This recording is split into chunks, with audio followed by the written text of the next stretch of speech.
لذ بالجلال الواحد الديان تلقى المسرة والقطوف دواني. تلك آيات الكتاب الحكيم هدى ورحمة للمحسنين الذين يقيمون الصلاة ويؤتون الزكاة وهم بالآخرة هم يوقنون أولئك على هدى من ربهم وأولئك هم المفلحون. صدق اللہ مولانا العظیم. میرے محترم بزرگوں اور عزیز بھائیوں، یہ سورہ لقمان کی ابتدائی چند آیات ہیں. ان میں ایک اہم مضمون بیان ہو رہا ہے جس کا خلاصہ یہ ہے کہ اس کتاب ہدایت سے ہدایت اور رحمت محسنین کو ملے گی، اور محسن بندے کون ہیں اللہ تعالیٰ کے، ان کی کیا صفات ہیں.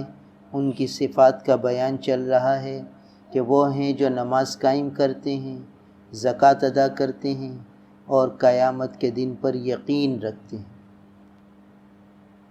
تو بات چل رہی تھی زکوٰۃ کے مسائل اور احکام پر، اور اس بات پر کہ زکوٰۃ کے مصارف کیا ہیں، کن لوگوں پر زکوٰۃ خرچ کی جائے گی، کن لوگوں کو زکوٰۃ ادا کی جائے گی. تو یہ بات چلی تھی کہ اہم ترین مصرف زکوٰۃ کے وہ دینی مدارس ہیں، جہاں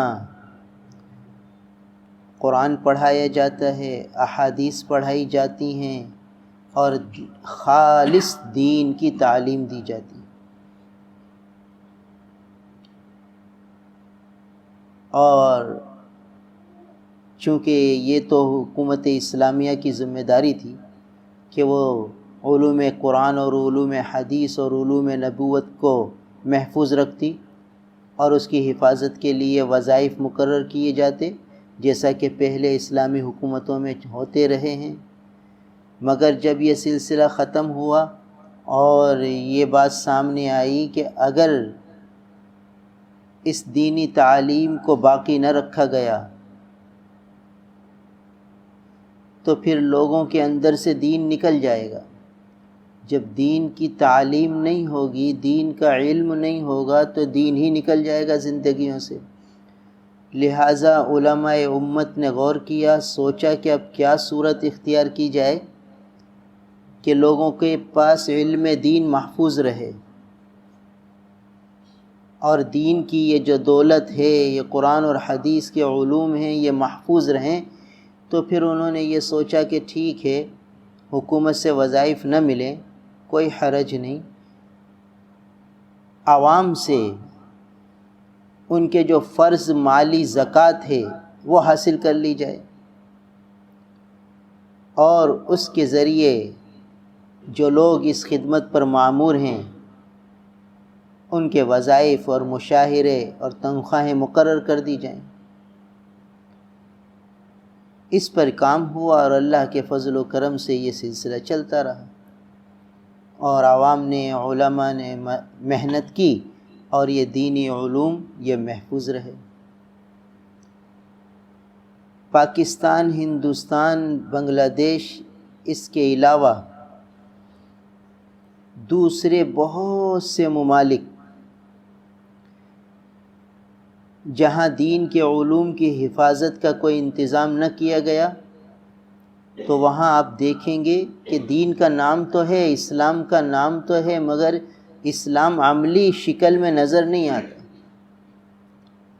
آپ دیکھتے ہوں گے مصر کے اندر،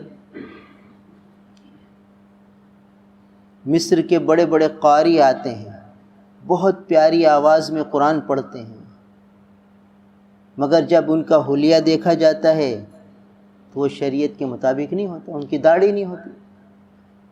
یعنی جو بنیادی حکم تھا، اس مسلمان کی وردی تھی، اسلام اور مسلمانوں کی پہچان تھی کہ چہرے پہ داڑھی ہو، وہ نظر نہیں آتی. آپ میڈل ایسٹ کے ملکوں میں چلے جائیے تو وہاں چونکہ یہ دینی مدارس اس قسم کے نہیں ہیں جو زکوٰۃ خیرات سے چلتے ہوں، تو وہاں آپ کو پوری شکل میں دین نظر نہیں آئے گا۔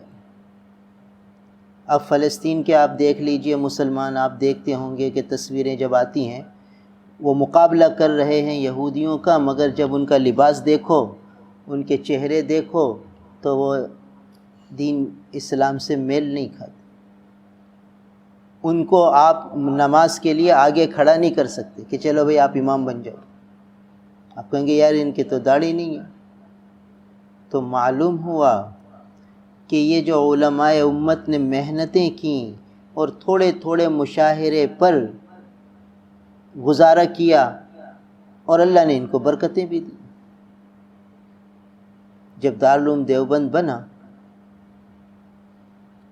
تو لکھا ہے کہ یہاں جو لوگ پڑھاتے تھے ان کو مختلف ریاستوں کے نوابوں نے بڑے بڑے وظائف کی پیشکش کی کہ تم ہمارے اداروں میں آ جاؤ، ہم تمہیں اونچا عہدہ بھی دیں گے اور پرکشش تنخواہیں بھی دیں گے۔ ان کا کہ بھئی ہماری یہ 10-12 روپے میں کام چل جاتا ہے، 2-3 روپے میں کام چل جاتا ہے، اب ہمیں ہزاروں روپے کی تنخواہوں کی ضرورت نہیں ہے۔ ٹھکرا دی وہ ساری پیشکشیں۔ آج ان کی قربانیوں کی برکت سے الحمدللہ یہ ہم سب بیٹھے ہیں، دین کی مذاکرے ہو رہے ہیں، دین کے مسائل سمجھائے جا رہے ہیں، دین کا شوق پیدا ہو رہا ہے، لوگوں کے دلوں میں یہ جذبے ہیں کہ ہمارے بچے حافظ بنیں، ہمارے بچے عالم بنیں۔ یہ سب ان علماء کے کھاتے میں جا رہا ہے جنہوں نے محنتیں کر کے یہ کام کیا۔ تو اب یہ جو دینی مدارس ہیں یہ بہت بڑا مصرف ہیں زکوٰۃ کی ادائیگی کے۔ تو لوگوں کو چاہیے کہ زکوٰۃ کے 2 حصے کر لیں، ایک حصہ اپنے رشتہ داروں، اقارب، پڑوسیوں اور ایسے لوگ جن کو اس سے یہ براہ راست واقف ہوں ان کو دیے جائیں، اور دوسرا حصہ زکوٰۃ کا وہ دینی مدارس میں دیا جائے، تاکہ جتنی دینی تعلیم ہو اس کی معاونت کا ثواب ہمیں مل جائے اور یہ صدقہ جاریہ بن جائے۔ آدمی قبروں میں چلے جائیں گے اور جنہوں نے دینی مدارس میں تعاون کیا ان کے تعاون پر وہ جب تک مدارس چلتے رہیں گے، خیر پھیلتی رہے گی، ان کو حصہ ملتا رہے گا۔ تو اس لیے آدمی اس میں آگے بڑھے۔ وجہ بھی یہ ہے کہ دینی مدارس میں بہت احتیاط سے زکوٰۃ کو خرچ کیا جاتا ہے، بے دردی سے خرچ نہیں کیا جاتا، بے محل خرچ نہیں کیا جاتا۔ اب دیکھیے ابھی بارشیں آئیں تو خوب لوگوں نے زکوٰۃیں بھی جمع کرائیں اور خوب فلاحی ادارے بھی میدان میں آئے کام کرنے کے لیے۔ اب یہ لوگ اخلاص سے کام تو کرتے ہیں، جو فلاحی رفاہی ادارے ہیں بہت خلوص سے کام کرتے ہیں، مگر دینی رہنمائی نہ ہونے کی وجہ سے وہ زکوٰۃوں کو برباد کر دیتے ہیں۔ مثلا غیر مسلم کو زکوٰۃ نہیں دے سکتے۔ اب خوب زکوٰۃیں جمع ہوئیں اور جو متاثرین سیلاب تھے اس میں کتنے تو غیر مسلم ہوں گے، سب کو راشن تقسیم ہو رہے ہیں زکوٰۃ میں سے۔ اب جو غیر مسلم کو زکوٰۃ گئی تو زکوٰۃ تھوڑی ادا ہوگی۔ ہاں جہاں علماء کو زکوٰۃ دی گئی، دینی مدارس کو زکوٰۃ دی گئی کہ بھئی آپ یہ متاثرین سیلاب میں خرچ کریں، تو انہوں نے بہت احتیاط سے جو مسلمان تھے ان کو زکوٰۃ دی، جو غیر مسلم تھے ان کو غیر زکوٰۃ سے ان کا تعاون کیا۔ یہ نہیں کہ غیر مسلموں کا تعاون نہیں ہوا، دینی مدارس نے غیر مسلموں کا بھی تعاون کیا مگر غیر زکوٰۃ سے۔ اس کے لیے مدی الگ رکھی کہ نہیں بھئی زکوٰۃ غیر مسلم کو نہیں دی جا سکتی، مگر غیر مسلم بھی اس وقت ہمدردی کا مستحق ہے، اس کے ساتھ بھی اچھا سلوک کیا جائے گا۔ یہ دین کی تعلیم ہے کہ اس ایسی مصیبت کی حالت میں غیر مسلم کو بھی تنہا نہیں چھوڑا جائے گا، اس کی بھی معاونت کی جائے گی، اس کی بھی مدد کی جائے گی، مگر زکوٰۃ سے نہیں کی جائے گی کیونکہ وہ زکوٰۃ کا مستحق نہیں ہے۔ تو الحمدللہ مدرسے والوں نے یہ خیال کیا، مگر جو دوسرے فلاحی رفاہی ادارے تھے انہوں نے بھی خرچ کیا، مگر ان کو کیا پتہ کون مسلمان ہے، وہ تو بس ٹھیک ہے بھئی امداد پہنچاؤ، بھئی امداد پہنچاؤ، اور جو ہے چاہے مسلم ہو چاہے غیر مسلم ہو، بھئی وہ کہتے ہیں ہم تو ہیومینٹی دیکھتے ہیں، ہم تو انسانیت کی خدمت کرتے ہیں، انسانیت مقدم ہے، اس قسم کے نعرے لگا کر لوگوں کی زکاتیں برباد کر دیتے ہیں بیچارے۔ خلوص میں شک نہیں ہے۔ اب دوسرا مسئلہ سمجھ لیجئے کہ زکوٰۃ میں غریب کو مالک بنانا ضروری ہے۔ انما الصدقات للفقراء، علماء نے لکھا ہے یہ جو للفقراء لام ہے یہ تملیک کے معنی میں ہے کہ فقراء کو مالک بنایا جائے۔ لہٰذا ایک شخص کے پاس 500 روپے ہیں زکوٰۃ کے، وہ اپنی زکوٰۃ ادا کرنا چاہتا ہے، اس نے 100 روپے کے 5 پیکٹ کھانے کے لیے، مثال کے طور پر نہاری لی، روٹی لی، اور 5 جو ہے وہ پارسل بنائے 100 روپے کے، اور 5 فقیروں کے ہاتھ میں دے دیے، اس کی زکوٰۃ ادا ہو گئی، کیونکہ اس نے یہ کھانا، یہ پارسل فقیر کو دے دیا، اب فقیر مالک بن گیا۔ فقیر چاہے اس کو بیچ دے 50 روپے میں، چاہے کھا لے، چاہے گھر لے جائے، چاہے اپنے مہمان کو کھلائے، ہر طرح اس کو اختیار ہے اس پارسل پر۔ تو یہ آپ کی زکوٰۃ 500 روپے کی ادا ہو گئی، اور آپ کی زکوٰۃ کا وہ فقیر مالک بن گیا۔ دوسری مثال کہ 500 روپے آپ کے پاس زکوٰۃ کے ہیں، آپ نے سوچا کہ یار فقیر کو پیٹ بھر کر کھلانا چاہیے، اور آپ نے 500 روپے کے تکے خریدے اور ساری چیزیں خریدیں، اور 3 فقیر کو بٹھایا، بلکہ 2 کو بٹھایا کہ بھئی جی بھر کے کھاؤ، اس کو دسترخوان پر بٹھایا، عزت سے بٹھایا، اور بھائی اس کے سامنے وہ تکے بھی رکھ دیے، اور 500 روپے کی زکوٰۃ کا جو بھی آپ نے سامان خریدا وہ اس کے سامنے رکھا، وہ کھا گیا، آپ کی زکوٰۃ ادا نہیں ہوئی۔ بھائی کیوں نہیں ہوئی؟ اس لیے کہ وہ آپ نے اس کو مالک تھوڑی بنایا، آپ نے تو کہا بھائی پیٹ بھر کے کھا لو جتنا کھانا ہے۔ اب وہ 250 روپے کا کھا گئے 2 فقیر، اور آپ نے پیٹ بھر کر کھلایا اور اچھا کھلایا، مگر زکوٰۃ ادا نہیں ہوئی، کیونکہ آپ نے ان کو مالک تو بنایا نہیں۔ اب ان کو بیچاروں کو ضرورت تھی کہ ان کے بھوکے پیٹ بچے وہ گھر میں کھا لیں گے، مگر ان کے بچوں کے لیے ہے نہیں۔ وہ جو 100 روپے کا پارسل آپ نے ان کو دیا وہ بچوں کو بھی کھلا سکتے ہیں، ان کے گھر میں مہمان آ گئے ان کو بھی کھلا سکتے ہیں، ہر طرح وہ 100 روپے کے پارسل میں تصرف کرنے کا حق رکھتے تھے، اور یہاں یہ 250 روپے کے تکے کا کوئی کیا تصرف کر سکتے ہیں؟ اگر وہ اٹھا کر تھیلی میں رکھنا چاہتے تو آپ کان سے پکڑ لیتے گا، یہ کیا کر رہا ہے بھائی، یہاں پیٹ بھر کے کھا، لے کر جانے کی اجازت نہیں ہے۔ جیسے کہ جو دسترخوان لگے ہوئے ہیں فلاحی تنظیموں کے، وہاں آپ بیٹھ کر کھا لو، کروڑ پتی آدمی بھی کار سے اتر کر وہاں بیٹھ کر کھا لے، اور ایک فقیر یہ کہے کہ بھائی میری بیوی بھوکی ہے، میں عزت والا آدمی ہوں، میں اپنی بیوی کو یہاں نہیں لا سکتا اس جگہ، تو مہربانی کرو مجھے جو ہے پارسل دے دو۔ کہتے ہیں نہیں ہمارے پاس کوئی انتظام نہیں ہے پارسل کا، یہاں بیٹھ کے پیٹ بھر کے جتنا کھا سکتے ہو کھا لو۔ تو زکوٰۃ کہاں ادا ہوئی؟ اور بے دردی سے لوگ زکوٰۃ دیتے ہیں کہ بھائی غریبوں کو کھلایا جا رہا ہے، آنکھوں سے ہم دیکھ رہے ہیں بھائی ماشاءاللہ اتنے لوگ کھا رہے ہیں، بھائی اتنے بھوکوں کو کھلایا جا رہا ہے، لو بھائی زکوٰۃ لو، ہماری 1 لاکھ کی زکوٰۃ لے لو، 50,000 کی زکوٰۃ لے لو، بھائی کھلا رہے ہیں، آنکھوں سے ہم دیکھ رہے ہیں، تصویریں بھی آ رہی ہیں، اور روڈوں پر دسترخوان لگے ہوئے نظر آ رہے ہیں، لوگ کھا رہے ہیں، بھائی زکوٰۃ تو ادا نہیں ہو رہی ہے آپ کی، اور آپ بڑے خوش ہیں کہ ہماری زکوٰۃ ادا ہو رہی ہے۔ اب وہ لوگ خلوص سے آپ کا پیسہ لگا تو رہے ہیں فلاحی رفاہی تنظیموں والے، مگر چونکہ مسائل سے واقف نہیں ہیں، وہ بیچارے یوں سمجھ رہے ہیں کہ ہم زکوٰۃ سے ہی خرچ کر رہے ہیں۔ اب وہ زکوٰۃ سے جو ہے وہ ایمبولینس خرید لیں گے، زکوٰۃ سے دوسری ایسی چیزیں جو اپنے ادارے میں کام آنے والی ہوں گی وہ خرید لیں گے، اس میں کسی غریب کو مالک تو بنایا نہیں، تو زکوٰۃ کیسے ادا ہوگی؟ اس لیے زکوٰۃ جب آدمی دے تو یہ فلاحی رفاہی تنظیموں کو نہ دے، بلکہ دینی مدارس کو دے۔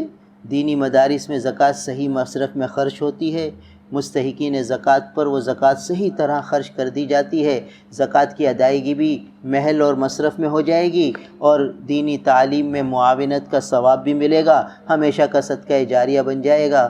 اور ایک اور بڑا فائدہ ہوتا ہے، جو لوگ مدارس کا تعاون کرتے ہیں نا، تو وہ کیا کرتے ہیں، وہ مدارس کا تعاون کر کے دین کی بہت بڑی خدمت سر انجام دے رہے ہیں۔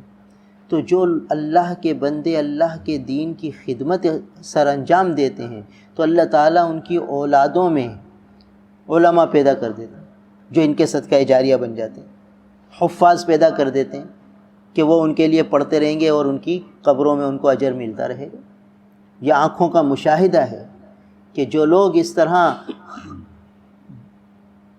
دل کے جذبے کے ساتھ اور مدرسے والوں کا تعاون کر کے اپنا احسان نہیں جتاتے بلکہ مدرسے والوں کا احسان سمجھتے ہیں کہ بھئی وہ ہماری زکوٰۃ صحیح مصرف میں خرچ کر رہے ہیں، یہ ہمارے محسن ہیں، عقیدت کے ساتھ، محبت کے ساتھ، احترام کے ساتھ ہم نے ایسے بہت سے لوگوں کو دیکھا جو مدرسے میں آتے ہیں اور بڑی محبت سے اور عقیدت سے اور عظمت اور احترام کے ساتھ زکوٰۃ دے کر جاتے ہیں اور یہ سمجھتے ہیں کہ زکوٰۃ، یہ مدرسے والے ہمارے محسن ہیں کہ بھئی ہماری زکوٰۃ صحیح مصرف میں خرچ کرتے ہیں۔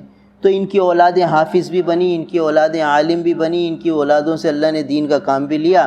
وہ لوگ تو دنیا سے چلے گئے اور وہ ان کی اولادیں ان کا صدقہ جاریہ بن گئیں۔ یہ تو ان کی نسبی اولادیں، اور جو مدرسوں میں دین پڑھایا گیا اور جو آگے ان کی برکت سے دین پھیلا وہ سب ان کا صدقہ جاریہ بن گیا۔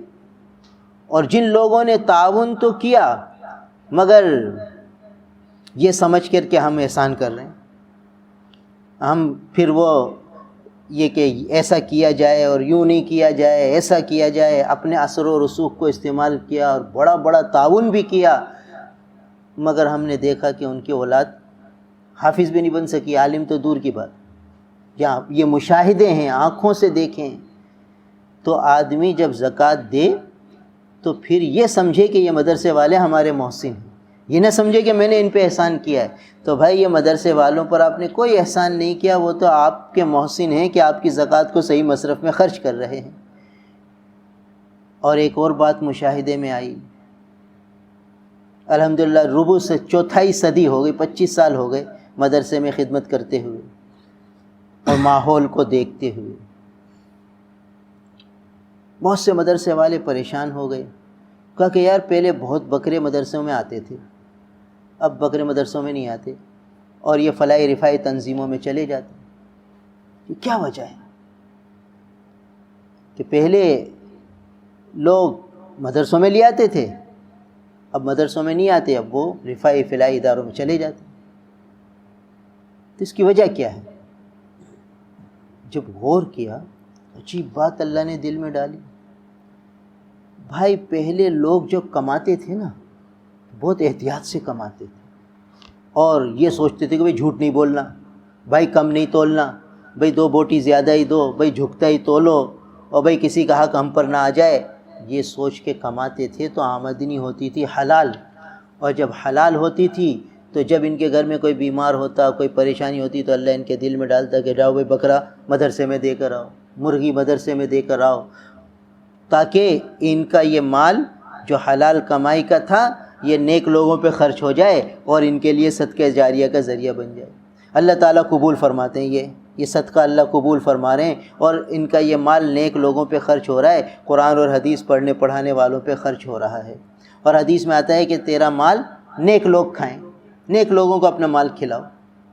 اور اب کمایا خوب جا رہا ہے مگر حلال حرام کی تمیز نہیں، جائز ناجائز کا اہتمام نہیں، کمتی بڑھتی کا کوئی پتہ نہیں، بس مال آنا چاہیے، مال آنا چاہیے۔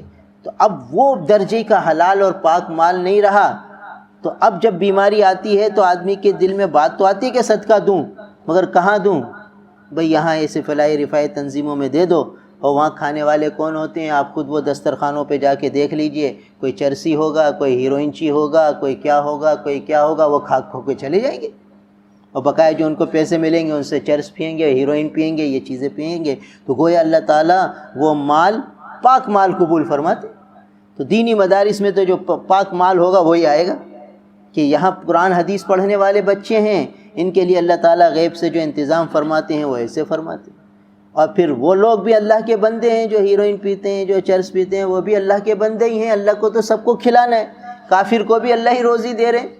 تو اب وہ صدقہ جو نکالتے ہیں تو ان کے دل میں یہ آتا ہے کہ یار یہ مدرسوں میں نہیں دو، یہاں دے دو، تو ان کا مال وہاں چلا جاتا ہے، نیک لوگوں کا مال یہاں آ جاتا ہے، جس کا اللہ قبول کرنا چاہتے ہیں اس کا مال وہاں چلا جاتا ہے، جس کا ایسے ہی ہے وہ وہاں چلا جاتا ہے۔ تو یہ مشاہدہ ہے، آپ غور کریں تو آپ کو سمجھ میں بات آئے گی۔ اس لیے بھائی جب آدمی مدرسوں میں تعاون کرے تو مدرسے والوں کا احسان سمجھے کہ یہ ان کا احسان ہے کہ یہ ہمارے صدقے، ہماری خیرات، ہماری زکوٰۃ بالکل صحیح مصرف میں خرچ کر دیتے ہیں، اور یہ اگر یہ نہ ہوتے تو ہم کہاں اپنی زکوٰتیں خرچ کرتے۔ تو ان کو اپنا محسن سمجھے تو پھر یہ فائدہ بھی ہوتا ہے کہ اولادوں میں اللہ تعالیٰ دیندار پیدا کر دیتے ہیں، اولادوں میں حافظ اور جو ہے عالم پیدا کر دیتے ہیں۔ یہ آنکھوں سے نظر آیا ہے، مشاہدہ کیا ہے۔ تو بہرحال ساری بات کا خلاصہ یہ نکلا کہ جب زکوٰۃ آدمی ادا کرے تو یہ دیکھے کہ مصرف کون سا ہے، جو مصرف ہو، صحیح مصرف ہو، اس کو ڈھونڈے اور وہاں ادا کرے، تو اس سے انشاءاللہ زکوٰۃ بھی صحیح ادا ہوگی، پھر زکوٰۃ کی برکات بھی ظاہر ہوں گی۔ دیکھو اللہ کا شکر ہے کہ آج پاکستان میں دینی مدارس کے ساتھ عوام تعاون کرتی ہے، تو جب اللہ کے لیے مال خرچ کیا جاتا ہے تو اللہ تعالیٰ برکتوں کے دروازے کھول دیتے ہیں۔ اللہ کا شکر ہے اتنی مہنگائی کے باوجود اللہ تعالیٰ کا آپ نظام دیکھیے کہ اسی فقیر کے پھڑ میں سارے ٹھیلے ختم ہو جاتے ہیں شام کو۔ حالانکہ آپ فروٹ اور پھلوں کے ریٹ پوچھیے، کیلے کیا درجن ہیں اور سیب کیا کلو ہیں اور دوسری چیزیں کیا کلو ہیں، آپ ریٹ پوچھیے اور پھر شام کو آپ یہاں گزریے تو سارے ٹھیلے خالی ہوں گے۔ تو کیا یہ سب مالدار خرید رہے ہیں؟ بھائی فقیر بھی خرید رہا ہے۔ اور وہی یعنی تیل مہنگا، بیسن مہنگا، ہر چیز مہنگی، مگر آپ دیکھ لیجئے کہ جو پچھلے رمضانوں میں جیسے بکتا تھا افطار کا سامان، اسی آب و تاب سے بک رہا ہے۔ تو کیا خریدنے والے سارے مالدار ہیں؟ فقراء بھی کھا رہے ہیں، غریب بھی کھا رہے ہیں۔ مہنگائی کا ایک شور ہے کہ مہنگائی مہنگائی مہنگائی۔ اللہ اپنے نظام چلا رہے ہیں، سب کو کھلا رہے ہیں۔ اللہ کا نظام ہے، سب کھا رہے ہیں۔ کوئی ایسا نہیں کہ بھئی وہ بھوکا ہو اور وہ یہ کہتا ہو کہ بھئی میرے گھر میں تو سحری بھی نہیں ہے، میرے گھر میں افطاری بھی نہیں ہے، اور بھئی میرے گھر میں تو کچھ بھی نہیں ہے۔ تو پھر یہ پھل کہاں جا رہے ہیں؟ یہ جو بکنے والے سامان ہیں شام کو، یہ ساری دکانوں پر سموسے بھی ختم اور پکوڑے بھی ختم اور ہر چیز ختم، یہ کہاں جا رہی ہے؟ کس کے گھر جا رہی ہے؟ سارے مالداروں کے گھر جا رہی ہے۔ تو کیا یہ مالداروں کا ملک ہے؟ بھائی اللہ کا نظام ہے۔ تو پھر جب اللہ کے لیے خرچ کیا جاتا ہے تو پھر اللہ تعالیٰ برکتوں کے دروازے کھولتے ہیں۔ جب برکتوں کے دروازے کھل جاتے ہیں تو برکت کا مفہوم یہ ہے کہ ضرورتیں اللہ پوری کر دیتے ہیں۔ برکت کا مفہوم یہ ہے کہ ضرورتیں جتنی ہوتی ہیں وہ اللہ اپنے خزانے سے پوری فرما دیتے ہیں، اور وہ اللہ کا شکر ہے کہ یہاں پوری ہو رہی ہیں۔ کیونکہ یہاں مدرسوں سے چونکہ تعاون کیا جاتا ہے تو اللہ تعالیٰ رزق میں برکتوں کے دروازے کھول دیتے ہیں، اور چونکہ دین قرآن پڑھا جاتا ہے، احادیث پڑھی جاتی ہے، چھوٹے چھوٹے معصوم بچے جب قرآن پڑھتے ہیں تو پھر رحمتیں برستی ہیں اللہ تعالیٰ کی طرف سے، اور جو ہمارے گناہ ہیں وہ معصیتیں دھلتی ہیں۔ تو آج اگر یہ مدارس نہ ہوں، ان میں پڑھنے والے معصوم بچے قرآن نہ پڑھیں تو بھائی ہم اپنے گناہوں کی نحوست سے ہلاک ہو جائیں۔ یہ دینی مدارسوں کی برکتیں ہیں کہ یہاں قرآن پڑھایا جا رہا ہے۔ اب رمضان ہے، 8 بجے 8:30 بجے قاری صاحب بیٹھ جائیں گے، ایک ایک حرف کو صحیح کروائیں گے بچے، کیا اس کی پر محنت کرائیں گے، 2 آیتیں اس کو یاد کرائیں گے، اور اپنی ذمہ داری پھر ظہر کے بعد دوبارہ سبق ہوگا، پھر اس کو پکا کرائیں گے، اور ساری زندگی اسی طرح گزار دیتے ہیں۔ صبح بھی قرآن پڑھاتے ہیں، شام بھی قرآن پڑھاتے ہیں، رات بھی قرآن پڑھاتے ہیں۔ پنجاب میں چلے جائیے تو فجر سے پہلے تہجد میں بچوں کو اٹھا دیتے ہیں قرآن پڑھانے کے لیے۔ تو جب اتنا قرآن پڑھا جائے گا تو بھائی جہاں قرآن پڑھا جائے گا وہاں رحمتیں برسیں گی۔ یہ کلام الہی ہے، یہ آج ہمیں اس کی اہمیت کا پتہ نہیں، یہ تو جب کل قیامت میں جائیں گے، آخرت کی زندگی سامنے آئے گی تو پتہ چلے گا کہ کیا دولت تھی جس کی ہم نے قدر نہیں کی، کیا خزانہ تھا جس کی ہم نے کوئی اہمیت محسوس ہی نہیں کی، ایسے ہی جو ہے گھروں میں رکھ لیا تھا اور بس وقت پورا کر کے آ گئے۔ تو یہ وہ دولت ہے۔ تو الحمدللہ اس مدارس میں اس طرح قرآن پڑھایا جا رہا ہے، اس پر محنت ہو رہی ہے، اس کی برکت ہے کہ اللہ تعالیٰ سب نظام صحیح طور پر چلا رہے ہیں۔ تھوڑی بہت مہنگائی ہے، تھوڑی بہت یہ چیزیں ہیں، یہ ہمارے گناہوں کے اثرات ہیں، ہم بے حیائی دیکھ لیجئے، بے پردگی دیکھ لیجئے، اور دوسری ناچ گانے دیکھ لیجئے، کتنی فحاشی عریانی یہ چیزیں بڑھ رہی ہیں، اس کی نحوست ہے کہ یہ مہنگائی بڑھ رہی ہے۔ باقی قرآن اور حدیث کی چونکہ تعلیم بھی ساتھ ساتھ چل رہی ہے، تو یہ حق اور باطل کی یہ جنگ یہ تو قیامت تک چلے گی، یہ قیامت تک چلتی رہے گی۔ تو اس لیے آدمی دینی مدارس کا تعاون کرتا رہے اور اپنی سعادت سمجھتا رہے، اور دینی مدارس سے آج جو باطل کی سازشیں ہیں کہ لوگوں کو دور کیا جائے، متنفر کر دیا جائے اور اس طرف آنے ہی نہ دیا جائے، اور لوگوں کو یہ بتایا جائے کہ بھئی اب جو ہے یہ سائنس اور ٹیکنالوجی کا دور ہے، بھئی بچوں کو یہ پڑھاؤ، یہ بہت ضروری ہے۔ تو ایسا میڈیا پر ذہن بنایا جاتا ہے کہ ہر عورت دوسری سے کہتی ہے ارے تیرا بچہ ابھی پڑھنے نہیں گیا، 3 سال کی عمر ہوتی ہے اور بچے کو اسکول بھیج دیا جاتا ہے، نرسری میں اور کیا کون سی اس میں، تو اب بتائیے مونٹیسری میں بھیج دیا جاتا ہے 2 سال 2.5 سال کے بچے کو۔ اللہ کے حبیب صلی اللہ علیہ وسلم تو فرماتے ہیں کہ جب بچہ 7 سال کا ہو نا، جب اسے نماز کا حکم دو۔ معلوم ہوتا ہے، محدثین نے لکھا ہے کہ 7 سال سے پہلے اس پر کوئی زبردستی نہ کی جائے، اس کی صلاحیتیں پر زنگ لگتا ہے، اور ہم سمجھ رہے ہیں کہ اس کی صلاحیتیں پروان چڑھ رہی ہیں اور وہ بچہ بہت اچھا ہو گیا ہے، بچہ بہت سمجھدار ہو گیا ہے، بچہ بہت ذہین ہو گیا ہے۔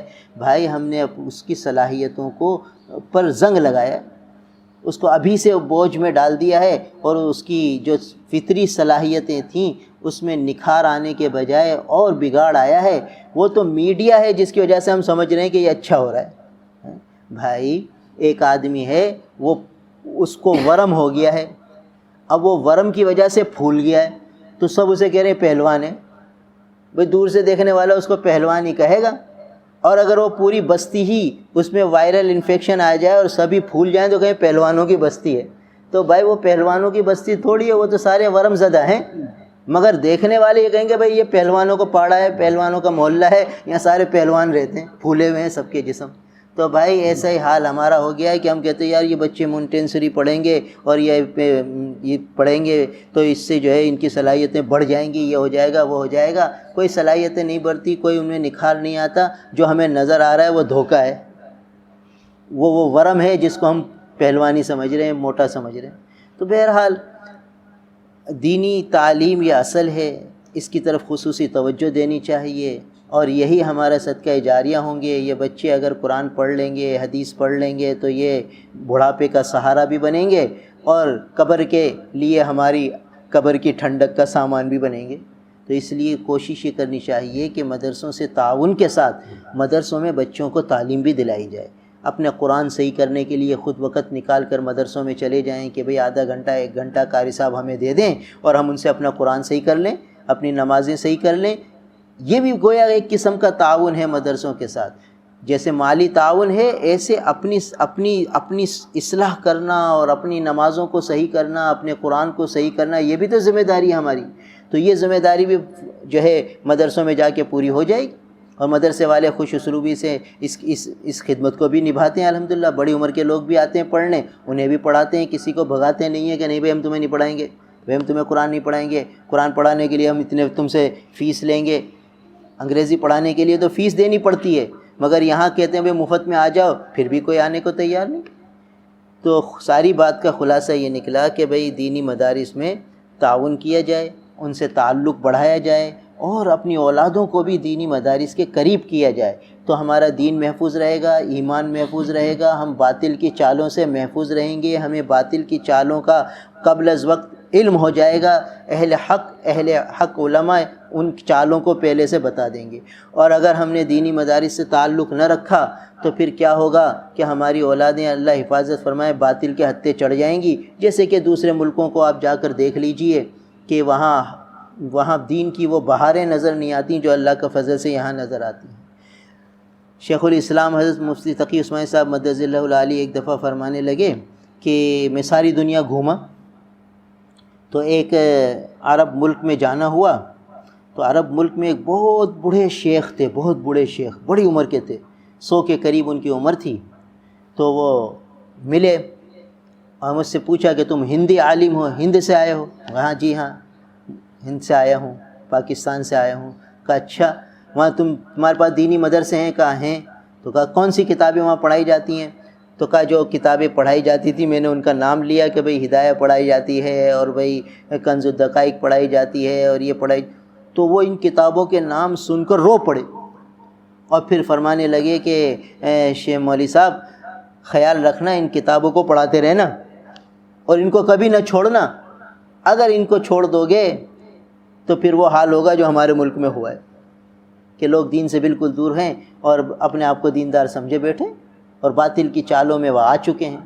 تو آج بھی باطل کا پورا پروپیگنڈا یہی ہے کہ دینی مدارس کی جو ہے بنیادوں کو ہلا دیا جائے، لوگوں کو اس سے متنفر کر دیا جائے۔ تو اگر ہم چاہتے ہیں کہ ہم اپنے ایمان کو، اپنے دین کو محفوظ رکھیں تو دینی مدارس سے تعلق کو اور تعاون کو بڑھاتے رہیں اور روز بروز یہ تعلق تعاون بڑھتا چلا جائے، پھر دیکھیے کہ کیسی بہاریں، کیسی برکتیں ہمارے گھروں میں آئیں گی۔ تو فرمایا کہ وَيُؤْتُونَ الزَّكَاةَ، زکوٰۃ ادا کرتے ہیں، وَهُمْ بِالْآخِرَةِ هُمْ يُوقِنُونَ، اور آخرت پر یقین رکھتے ہیں۔ یہ تین بڑی صفات ہیں۔ اولئک علی ھدی من ربہم، یہی لوگ ہیں جو ہدایت پر ہیں اپنے رب کی طرف سے، واولئک ھم المفلحون، اور یہی لوگ کامیاب ہونے والے ہیں۔ اللہ تعالیٰ ہم سے ربنا تقبل منا انک انت السمیع العلیم وتب علینا انک انت التواب الرحیم، وصلی اللہ تعالی علی خیر خلقہ محمد وآلہ واصحابہ اجمعین، آمین۔